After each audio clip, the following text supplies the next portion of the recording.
नमस्कार, बहुत स्वागत आप सभी का। जी मध्य प्रदेश छत्तीसगढ़ देख रहे हैं आप और आपके साथ मैं हूं कीर्ति दीक्षित। और बड़ी खबर से शुरुआत करेंगे। पोल स्टार्ट का एग्जिट पोल भी सामने आ चुका है। मध्य प्रदेश में बीजेपी को 29 में से 29 सीटें मिलने का अनुमान जताया जा रहा है और कांग्रेस को 0 सीटें मिलने का अनुमान जताया जा रहा है। तो बड़ी जानकारी आप तक पहुंचा दें, जहां पर पोल स्टार्ट का जो एग्जिट पोल निकल के सामने आया है उसमें मध्य प्रदेश में बीजेपी को 29 में से 29 सीटें जीतने का अनुमान बताया जा रहा है। कांग्रेस को 0 सीटें मिलने का अनुमान जताया जा रहा है। तो बड़ी जानकारी, पोल स्टार्ट का जो एग्जिट पोल है वो आपको हम दिखा रहे हैं।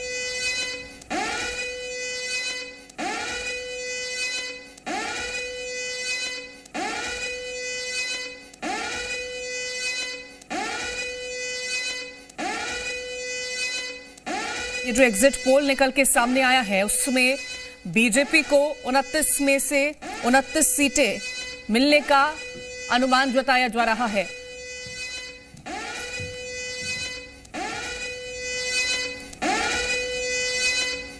तो देखिए, ये जो एग्जिट पोल निकल के सामने आया है इसमें भी कांग्रेस को झटका लगता हुआ दिखाई दे रहा है। और चर्चा करने के लिए भी खास मेहमान हमारे साथ जुड़ गए हैं, उनसे तारुफ करा देती हूँ। आप अमित चौरसिया जी हमारे साथ जुड़ गए हैं, प्रवक्ता हैं कांग्रेस के। दुर्गेश केशवानी जी हमारे साथ जुड़ गए हैं, प्रवक्ता हैं बीजेपी के। और सरमन नगेले जी हमारे साथ जुड़ गए हैं, वरिष्ठ पत्रकार हैं। सबसे पहले बधाई दे देती हूँ दुर्गेश केशवानी जी आपको। हालांकि नतीजे नहीं है, लेकिन एग्जिट पोल कहीं ना कहीं आपके पक्ष में, आपका जो अनुमान था, जो एजेंडा लेकर के चल रहे थे, उसके पक्ष में ज्यादा हुआ दिखाई दे रहा है। धन्यवाद कीर्ति जी। और सबसे पहले तो मैं जो आपके आंकड़े हैं उनका सम्मान करता हूं। और हम निश्चित रूप से चुनाव में मध्य प्रदेश में अगर हम बात करें तो मिशन 29 को लेकर काम कर रहे थे और वही एग्जिट पोल दिखा रहे हैं। ये निश्चित रूप से उस बात को मोहर लगा रहे हैं क्योंकि हम, हमारे कार्यकर्ता ने परिश्रम की पराकाष्ठा की। हमारे नेतृत्व के, राष्ट्रीय नेतृत्व, प्रदेश नेतृत्व चट्टान की तरह इस चुनाव को अपने कार्यकर्ताओं के लिए खा रहा वो।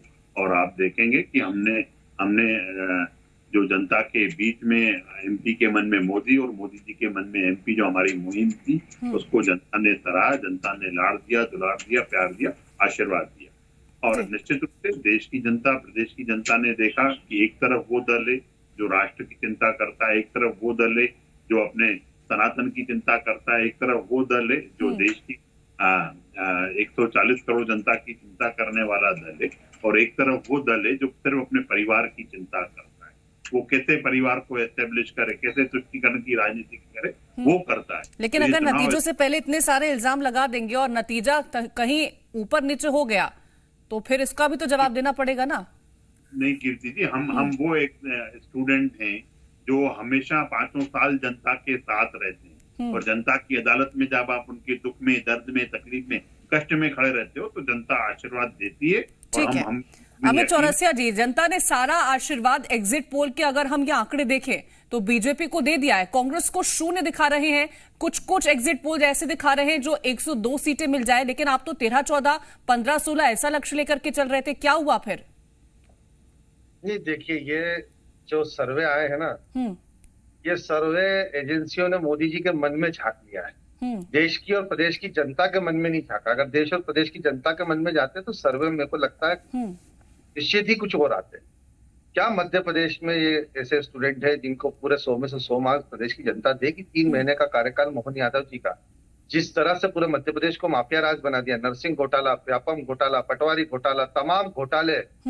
लेकिन ये आपकी सरकार के तो घोटाले हैं नहीं, ये तो पिछले वक्त के घोटाले निकल के सामने आ रहे हैं। ये अभी के तो घोटाले हैं नहीं। नरसिंह घोटाला तो विश्वास सारंग जी का, देखिए किस तरह से पूरे प्रशासन ने क्लीन चिट दी। एक कमरे के अंदर स्कूल चल रहे हैं, कॉलेज चल रहे हैं, कमाल कर दिया। मतलब मेडिकल के कॉलेज में सतना के अंदर फर्जीवाड़ा, जबलपुर में फर्जीवाड़ा। मतलब शिक्षक ही नहीं पढ़ाने के लिए, स्कूलों में अतिथि शिक्षक है, वहां पे रिजल्ट देखिए 10वीं 12वीं का। मतलब शर्मसार कर दिया पूरे मध्य प्रदेश को, शिक्षा के स्तर को वहां पहुंचा दिया। आदिवासी सभ्यता पे मूत्र विसर्जन कर रहे हैं, आदिवासी बच्चियों के साथ बलात्कार हो रहा है। प्रदेश से 2 लाख महिलाएं लापता है जो मानव तस्करी का शिकार हो गई है। मानव तस्करी के आरोपियों को पूरा क्लीन चिट मिल रही है हाईकोर्ट के अंदर, अब सरकार उसको आपत्ति लगा रही है। तो ये तो स्थिति इस समय मध्य प्रदेश के कानून की हो गई है। और ये बात कर रहे हैं 29 में से 29 सीटें लाने की, जिनके 370 प्रति बूथ की हवा ही निकल गई। आपने हमने सबने देखा पहला, दूसरा, तीसरा चरण। मतलब आपका कहना ये है कि ये जो अभी आंकड़े निकल के सामने आ रहे हैं, ये सिर्फ बीजेपी के मन में झांका गया आंकड़ा है, वास्तविक आंकड़ा ये नहीं है। अगर ये वास्तविक आंकड़ा नहीं है तो वास्तविक आंकड़ा क्या हो सकता है वो आप बता दीजिए, क्योंकि आपकी पार्टी ने भी सर्वे किया होगा। ऐसा तो है नहीं कि आपकी पार्टी के नेताओं की तरफ से सर्वे ना कराया गया हो। तो आपका आंकलन क्या बता रहा है? बिल्कुल, देश की और प्रदेश की जनता समझ चुकी है कि 10 वर्ष नरेंद्र मोदी जी को दिए। पहले 2014 में वो आए, महंगाई के मुद्दे पे आए, जनता ने वोट दिया। 2019 में पुलवामा में शहीदों के नाम पर, राष्ट्रवाद राष्ट्र निर्माण के नाम पर आए, जनता ने वोट दिया। 2024 में क्या हुआ? नरेंद्र मोदी जी मां से मंगलसूत्र, मां से मुसलमान पे वोट मांग रहे थे। पिछले 10 वर्षों के कार्यकाल की बात नहीं करी, आने वाले 5 साल की बात नहीं करी, सीधा 2047 की। तो जनता समझ गई कि ऊंची दुकान के फीके पकवान है और इस पकवान में कोई स्वाद और रस बचा नहीं है। तो जनता ने इनको किनारा कर दिया। जिस तरह से सरकारी मशीनरी का मोहन यादव जी ने अपनी कुर्सी बचाने के लिए भेजा इस्तेमाल तीसरे और चौथे चरण में करा है। मैं समझता हूँ अगर निष्पक्ष परिणाम आए, कोई चुनाव तो निष्पक्ष हुए नहीं मध्य प्रदेश में। फ्री फेयर इलेक्शन की चुनाव आयोग सिर्फ बात ही करता है, लेकिन चुनाव फ्री फेयर हुए नहीं। मतलब आप पहले से ही बोल रहे हैं कि ये जो चुनाव मध्य प्रदेश में हुआ था वो निष्पक्ष नहीं हुआ था, और आप पहले से ही अनुमान लगा के चल रहे हैं जो आंकड़े निकल के सामने आएंगे, जो रिजल्ट निकल के सामने आएगा वो भी निष्पक्ष नहीं होगा। निष्पक्ष परिणाम आए तो आप यकीन मानिएगा मध्य प्रदेश में 15 सीट कांग्रेस की जीतेगी। ये कैसा हो सकता है कि मान लीजिए अगर आपकी 15 सीट आ जाए तो निष्पक्ष होगा, अगर आपके कहे अनुसार सीट नहीं आए तो निष्पक्ष नहीं होगा? ये कौन सी मन मुताबिक बात हो सकती है?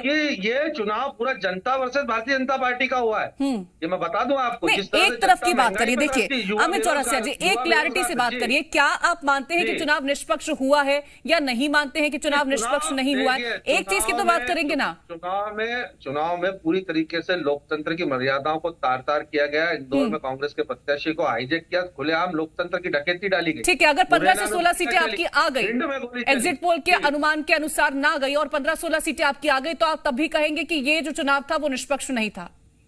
मैं परिणाम की बात कर रहा हूँ, चुनाव की नहीं। आप दोनों चीजों को मैं भी तो परिणाम की ही बात कर रही हूँ। मैं भी तो परिणाम ही बोला कि अगर आपकी 15-16 सीटें आ गई तो इसका मतलब मान के चलेंगे कि तब भी निष्पक्ष नहीं हुआ। जी, जनता के वोट अगर ईवीएम में गए और ईवीएम और परिणाम सरकारी मशीनरी का जिस तरह भेजा इस्तेमाल चलते चुनाव में भाजपा शासन ने करा है, भाजपा सरकार ने करा है। ठीक है, आप दोनों बातें अपने मन मुताबिक कह रहे हैं कि अगर मन मुताबिक परिणाम आ गए तो अच्छा चुनाव हुआ, नहीं आए तो अच्छा चुनाव नहीं हुआ, उसमें गड़बड़ की गई। ठीक है, सलमान अकेले जी, अभी जिस तरह से अलग अलग एजेंसीज के हम एग्जिट पोल देख रहे हैं और उसमें जिस तरह से, मैं लौटूंगी सलमान अकेले जी आपके पास, और इस वक्त बड़ी जानकारी जहां प्रधानमंत्री नरेंद्र मोदी का सोशल मीडिया एक्स पर पोस्ट निकल के सामने आया है। सभी देशवासियों का धन्यवाद प्रधानमंत्री नरेंद्र मोदी ने करा है। लोगों से जुड़ने में विफल रहा इंडी गठबंधन, ये प्रधानमंत्री नरेंद्र मोदी का कहना है। और इंडी गठबंधन ने परिवारवाद को बढ़ावा दिया है, इंडी गठबंधन ने केवल मोदी को कोसा है। तो देखिए, जो ये एग्जिट पोल्स निकल के सामने आ रहे हैं, इसको लेकर के प्रधानमंत्री नरेंद्र मोदी ने सोशल मीडिया एक्स पर एक ट्वीट किया है, जिसमें उन्होंने सभी देशवासियों का धन्यवाद किया। साथ ही इंडिया गठबंधन को निशाने पर लेकर भी ये ट्वीट किया है, जिसमें उन्होंने ये कहा कि लोगों से जुड़ने में विफल रहा है इंडी गठबंधन, इंडी गठबंधन ने परिवारवाद को बढ़ावा दिया, इंडी गठबंधन ने केवल मोदी को कोसा है। तो देखिए, ये वो ट्वीट है जो कि प्रधानमंत्री नरेंद्र मोदी की तरफ से किया गया है, और इसमें देश की जनता का धन्यवाद तो किया ही, साथ ही इंडिया अलायंस पर निशाना भी साधा है, ये कहते हुए कि इंडिया गठबंधन ने लोगों से जुड़ने में वो पूरी तरह से विफल रहा है, लोगों से वो कांटेक्ट नहीं बना पाया, लोगों से वो नहीं जुड़ पाया है, और साथ ही ये कहा कि इंडिया गठबंधन ने परिवारवाद को बढ़ावा दिया। शर्मा नागेले जी, सवाल मेरा आपसे वही रहेगा कि जिस तरह से अगर हम एग्जिट पोल्स के आंकड़ों को देखें, कुछ एकदम शून्य दिखा रही है कांग्रेस को और 29 की 29 बीजेपी को, कुछ ऐसे एनालिसिस निकल के सामने आए हैं जिसमें यह है कि 1 से 2 सीटें चली गई। क्या वाकई में इसी तरह का चुनाव था मध्य प्रदेश में? क्या वाकई जनता का यही मूड था? देखिए कीर्ति जी, ये अभी अनुमान है। एग्जिट पोल जो किया गया है वो मतदान सेंटर के बाहर होकर खड़े रहकर एक प्रश्नावली के माध्यम से किया गया है या ई सर्वे किया गया है, टेलीकॉलिंग से किया गया, उसमें पारदर्शिता कितनी है एक अलग विषय है। लेकिन यह है कि मध्य प्रदेश में कांग्रेस ने कुछ लोकसभा क्षेत्रों में चुनाव अच्छे से लड़ा है, लेकिन इसका मतलब ये नहीं है कि वो सीट में तब्दील हो जाए। लड़ना और जीतना दोनों में अंतर है। बीजेपी या माननीय नरेंद्र मोदी जी यदि वो चुनाव लड़ते हैं तो यदि 2 लाख की लीड है तो वो 3 लाख की लीड लेने के लिए चुनाव लड़ती है। 2 लाख से कम पर वो आने का चुनाव नहीं लड़ते कि हम 1 लाख से भी चुनाव जीत जाएं। अब मैं कीर्ति जी देखिए 2-3 संदर्भ देना चाहता हूँ ये एग्जिट पोल के संदर्भ में। एक पुस्तक है मीडिया में चुनावी सर्वेक्षण, एक भारतीय परिदृश्य, इसके लेखक है एन भास्कर राव। इसको national book trust of India ने इसको प्रकाशित किया है।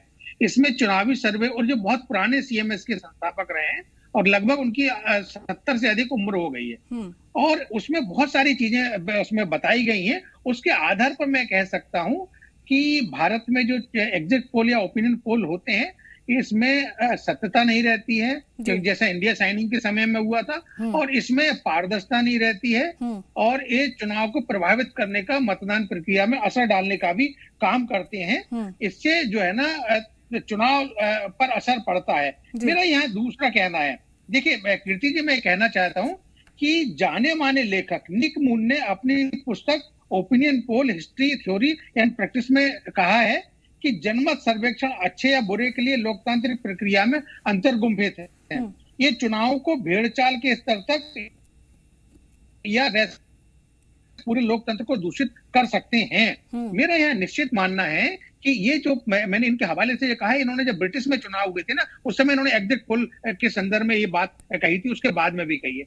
मेरा यहाँ ये कहना है कि देखिए ये इसके लिए कोई रिस्पॉन्सिबिलिटी नहीं है। जो ईसीआई का जो एक सर्कुलर है, जो लोक प्रतिनिधि अधिनियम 1951, उसमें इस बात का प्रावधान है कि यदि कोई इस तरह के 48 घंटे के पहले करता है एग्जिट पोल या बाकी चीजें तो उस पर 2 वर्ष की या जुर्माना या दोनों की सजा का प्रावधान है। लेकिन पूरे चुनाव में इसका वायलेशन हुआ। वो कैसे हुआ?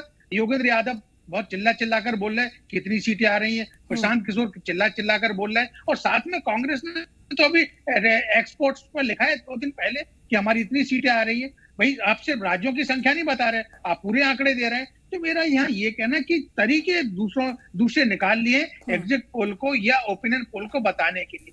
तो इस पर जो है ना भारत सरकार को और माननीय नरेंद्र मोदी जी को और भारतीय लोकतंत्र को और ईसीआई को और जो इस सोसाइटी में लोग हैं उस पर इसकी चिंता करनी चाहिए कि आखिर ये किस दिशा में ले जाना चाहते हैं। क्योंकि ठीक है, बिल्कुल ये विचार करने वाला मुद्दा जरूर है जिस तरह से आपने उठाया कि आखिरकार इनकी विश्वसनीयता कितनी है और क्या ये वाकई में उतने ही सटीक रहते हैं जिस तरह से ये प्रदर्शित किए जा रहे हैं। मैं लौटूंगी आपके पास। दुर्गेश केशवानी जी, अगर 29 की 29 सीटों वाला आंकड़ा हटा दे और जिसमें यह दिखाई दे रहा है कि 1 से 2 सीटें जो है वो कांग्रेस के पक्ष में जाती हैं, तो क्या उन सीटों में छिंदवाड़ा सीट आप मानते हैं कि वो आपके हाथ से एक बार फिर खिसक गई होगी, या फिर छिंदवाड़ा को लेकर के पूरी तरह से आश्वस्त है क्योंकि वहां पर ज्यादा से ज्यादा आपके जो दिग्गज नेता थे वो पहुंचे थे? देखिए कीर्ति जी, हम मध्य प्रदेश में 29 की 29 सीटों नहीं को सर, देखिए 29 की 29 सीटों को लेकर के आपसे मैंने सवाल पूछा। अगर बाय चांस नहीं आए 29 की 29 सीटें, क्योंकि देखिए आप पहले से अनुमान लगा सकते हैं लेकिन आप एकदम कॉन्फिडेंस के साथ वो चीज बोल नहीं सकते क्योंकि वो अभी रिजल्ट आपके हाथ में नहीं है। अगर नहीं आती है 29 की 29 सीटें, 1-2 सीटें आपके हाथ से जाती हैं, तो वो कौन सी सीटें आप मान सकते हैं? क्या वो छिंदवाड़ा उसमें हो सकती है, क्या उसमें राजगढ़ हो सकती है, या कोई और सीट? देखिए आप मेरे से संभावनाओं पे प्रतिक्रिया लेना चाहती हैं। सर संभावना तो 29 सीटों की भी है। हाँ तो 29 में मैं दे तो रहा हूँ आपको। तो सर ऐसे थोड़ी कि आप सिर्फ 29 पे देंगे और बाकी सीटों पे नहीं देंगे। तो लॉजिकल बात कर रहा हूँ कि हम 64,523 बूथों पर फिजिकल भी पहुंचे, डिजिटल भी पहुंचे, अर्ध पन्ना प्रमुख भी तैयार थे, हमारे पन्ना प्रमुख भी तैयार थे और हमारी बूथ टोलियां भी तैयार थी। जब हमने होमवर्क किया अपना और हमें मालूम है कि हमारा होमवर्क, जो हमारा रिजल्ट है, जो परिणाम है, जो हम टेस्ट दे के आए हैं, उसमें जनता ने हमें आशीर्वाद दिया है।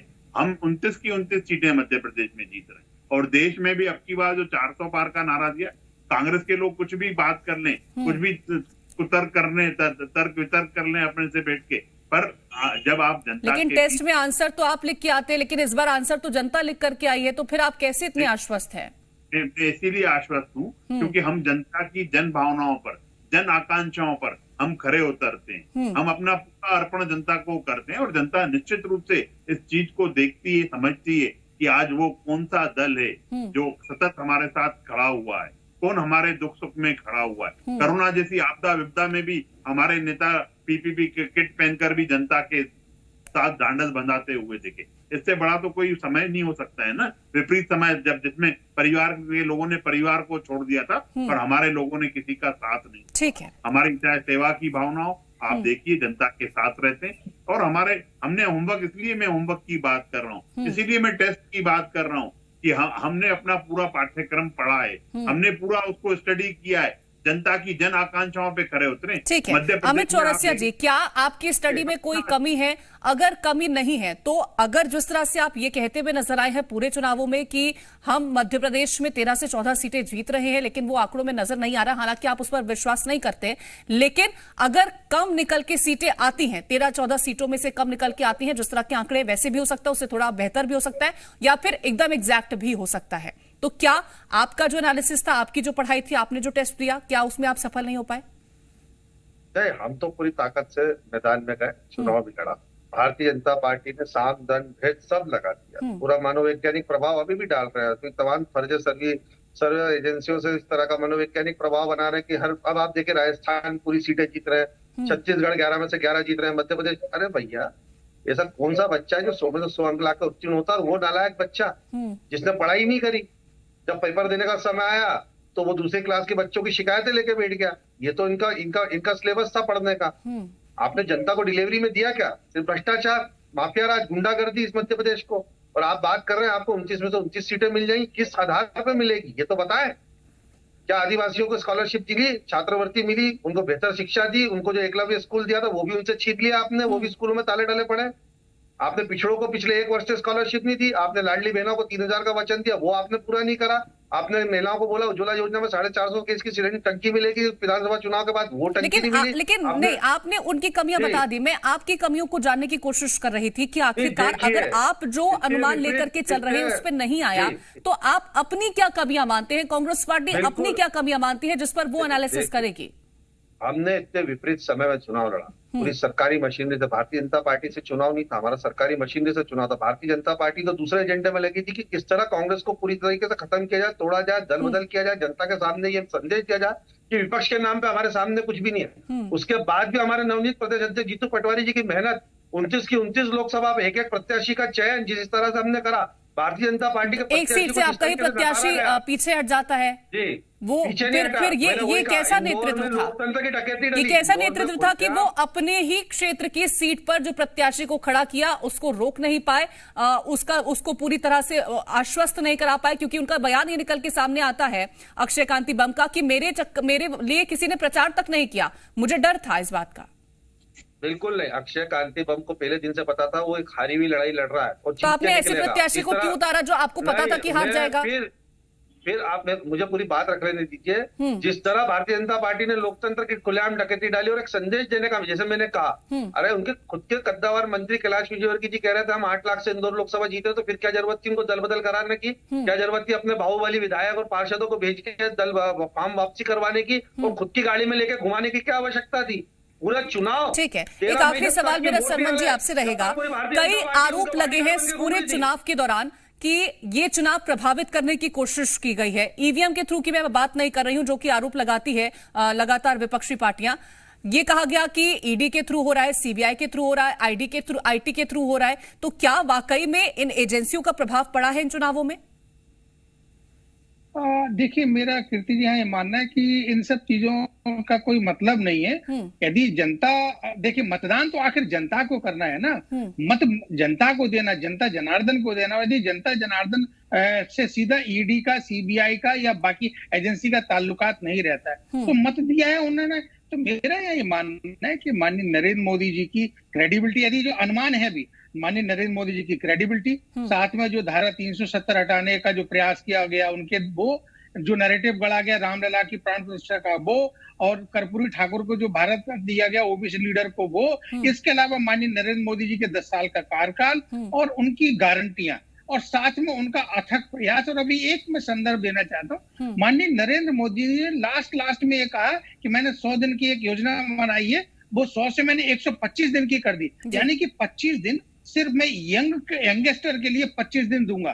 25 दिन, 100 दिन में सिर्फ 25 दिन सिर्फ यंग जो नौजवान लोग हैं भारत के, उनके उत्थान के लिए, उनके कल्याण के लिए, उनके संकल्प के लिए, उनकी जो उनके सपने हैं उनको साकार कराने में मेरा 25 दिन पहले 100 दिन में सबसे अहम रहेगा। तो कहीं ना कहीं यदि ऐसा होता है ये मजबूत थॉट्स जो कहीं ना कहीं बीजेपी लेकर के चल रही थी और जिस तरह का पूरा ये 10 साल का कार्यकाल रहा है, जो उपलब्धियां रही हैं और आने वाले वक्त में जो एक विजन लेकर के चल रही थी, ये कहीं ना कहीं जनता के मन पर एक बड़ा प्रभाव इसने डाला होगा। लेकिन अब ये प्रभाव कितना काम कर गया है, जनता ने किस अनुरूप वोट दिया है, क्या नतीजे निकल के सामने आते हैं, एग्जिट पोल के एकदम समीप निकल के आते हैं या उससे थोड़ा कहीं डिफरेंस निकल के सामने आता है, ये बहुत महत्वपूर्ण होगा देखना। फिलहाल बहुत शुक्रिया आप तीनों का हमारे साथ इस चर्चा में जुड़ने के लिए।